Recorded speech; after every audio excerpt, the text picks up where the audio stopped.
Hello everyone and welcome back to the channel, and I hope you guys are doing great. In my today's video, I'm going to discuss with you about a company called Aditya Infotech Ltd. They came with their IPO last year. So we're going to discuss the year-end result. We are going to then discuss the important points from the con call summary because they have a huge growth and expansion plan. And before we get into that, right, we'll discuss about the business that they do. I'll try to keep it short. You might have not heard the name Aditya Infotech Limited, but their products is like in almost most of the houses, and especially in the shops and offices. So they manufacture the CCTV called under the brand called CP Plus. I think you might all have heard about it. So they're mostly into this surveillance products and services related to. So that is their main business model. I hope that is clear to you guys. So let's get into the recent numbers, right? So if you look at their YOY revenue, it increased by almost 46% for Q4 FY26 to 1,422 crores, and PAT was up by almost 208% to 169 crores. And if you look for the whole year, the YOY revenue increased by almost 36.45% to 4,221 crores, and PAT was up by almost 145% to 368 crores. So we can clearly see that. So they were not just able to increase the overall revenue, but they got great operating leverage also, because the profit almost close to more than double compared to the revenue. And if you look at their margin also, they also tell the same side, because if you look at the EBITDA margin, they increased from almost 7.3% last year to 12.4%. And in terms of market share, if we see, their market share has increased to almost 45.4%. So they have the largest market share in CCTV in India, and obviously they plan to increase that further. So they will let's look at certain things that the company told about, especially the industry issue what they are facing, right? So especially they spoke about global semiconductor memory supplier disruption, right? So what is actually happening, right? So these DDR3 memories, which are DDR3, which is required for these CCTVs and everything, right? So the companies who manufacture them are actually reduce their production, and they're making these DDR5 memory chips, which are being used by the AI. So AI has literally disrupted their whole memory supply disruption. At the same time, the semiconductor issue, right? So what the company is trying to do, right, they have partnered with many companies, almost six non-Chinese companies, through which they get these products, and they have a multiple supply chain. At the same time, what they are trying to do, right, they are trying to how to say, do a forward procurement of all the inventories which they require. But at the same time, that there's what the management said, right, that what they are seeing currently, because of all the thing going on in the world, they have never seen it before. Even though there might be an agreement, or there might be contract in order to buy the product, but the way the prices are increasing every other week, or and changing, right, sometimes it gets invalidated. But because they are one of the biggest producers and one of the largest supply contracts, they are at least a bit safer. So that is one good thing. But at the same time, they're saying things are changing quite dramatically, and at the same time, they what the management said, right, that is the reason why they are trying to procure this inventory well in advance, due to which there should not be any issue in overall production.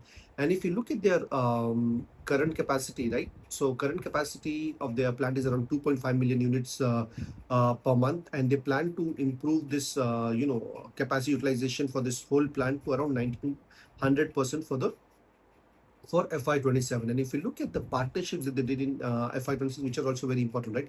So first of all, they got into a partnership with Qualcomm, where they're trying to develop this AI-powered analytics for surveillance. So if you actually remember, when the CCTV came, right? Earlier it was just about CCTV is just to see what is happening, to be safe. But things changed, right?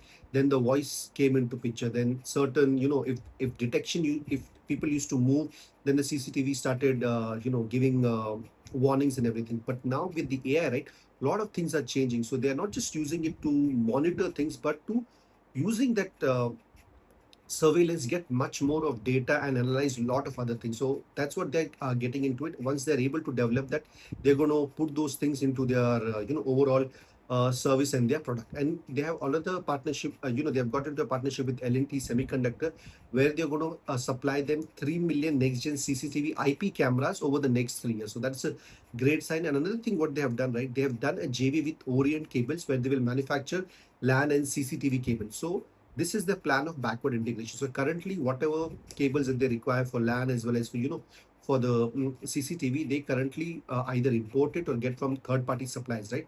With this, what will happen? They will directly get it, which will help them to ensure that there is no disruption in supply. At the same time, it will help to improve their overall margin. And if you look at their plan, right, management is quite bullish. They said they want to double their capacity by almost two times by FY28, and at the same time they want to do complete backward integration across all components which is required in CCTV. And at the same time they are establishing an R&D team in India, and at the same time they have an R&D team established in Taiwan also. And the reason why Taiwan, because everyone knows, right, because that is the hub of technology, from semiconductor to chips and to everything. So that is their plan, right? So if they want to expand their capacity and do backward integration, let's see what the company is doing, right? So first of all, they are starting this they have started this planning to start the housing plant. So in this housing plant, what are they going to do, right? They're going to manufacture, what do you say, the the cover, the CCTV is, the main product is inside, but the plastic cover and the things which are required, which is cover, they normally used to take it from third party suppliers. But what are they going to do? They're going forward from this plant, they're going to manufacture from their own. So the phase one, as per the con call, will be operational by Q2 of FY27, and phase two will be operational by Q4 of FY27. And the capacity of this plant would be around 30 million for the whole year. And at the same time, they have added new automatic lens assembly, where the initial capacity is around 5 lakh per month. But if demand or future growth requires, they can even expand it to 1 million automatic lens a month. And the other thing that they're doing is, right, in Noida also, they're doing a quick expansion by looking for a lease facility in sector 68. And they're expecting, the expected timeline for this to go live is around Q4 of FY27.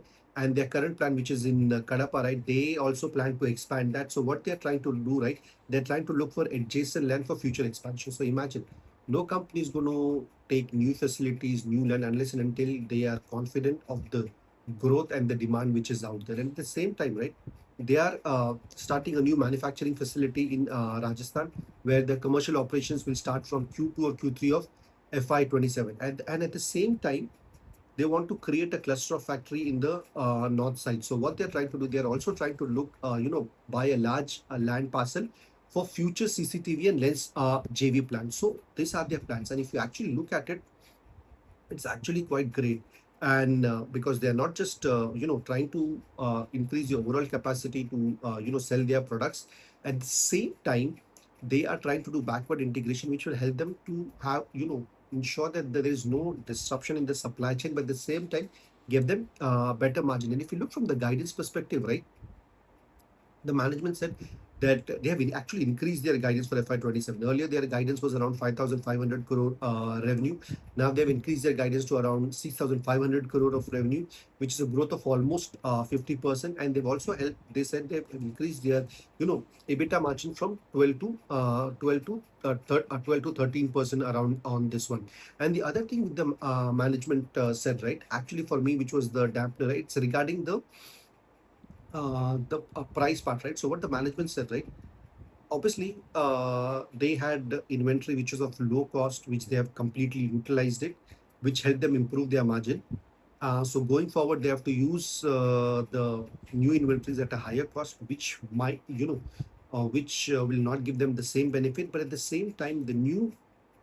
So this is going to have a certain impact, but at the same time the management assured the people on the call is like, they will whatever the cost is getting increased, right, because of all the issues which are happening, they're going to slowly pass it on to the customer. So they took 6 to 8% price hike in Jan of 2026, and they're going to do this price hike continuously for the whole year. And they're saying, because for them also, whatever the materials they use for the manufacturing, the prices, they see that the price is going to increase continuously by 527. And the reason that they're trying to do it in gradual phases is because they don't want to shock the market where people will stop buying the product. They want to do it slowly, and eventually where people will accept these changes and understand that the prices are increasing, so that there is no, how to say, a degrowth in demand. So there are challenges, but at the same time, management is saying they're going to take care of it. And the other thing is, because of the product which is happening, and new expensive cameras which are coming, they are going to help them to maintain these margin. And that is the reason why, if you see from the current EBITDA margin of 12 to 13%, they are confident that they can increase it to 14 to 15% for this year. If you look at the overall company, the overall result, right? The result was good. If you look at the capex and the expansion that they're doing is actually in line, right? And actually, they're doing all the right things. And if they're able to execute it, right, it's going to be great, not just for the company, but for the shareholders also. But obviously, we will keep, I'll definitely keep an eye on this company and, track it and keep you guys updated. And if you guys have invested in this, please do mention in the comment and let me know why have you invested in it. Personally, as a disclosure, I have invested in this company because of the reasons I clearly mentioned, because of the growth that they're doing. They're the largest market player. And one another important thing which they said, right, because of all this supply chain disruption which is happening, right, what they are seeing in the market, the trend, the bigger is getting bigger and the smallers are the small players are getting squeezed. So, and that is the advantage that Aditya Infotech is also getting. And if they're able to take care of that advantage, right, they're going to gain a huge market share in the coming years. If you like the analysis, please do hit like and subscribe to my channel. Thank you and God bless you.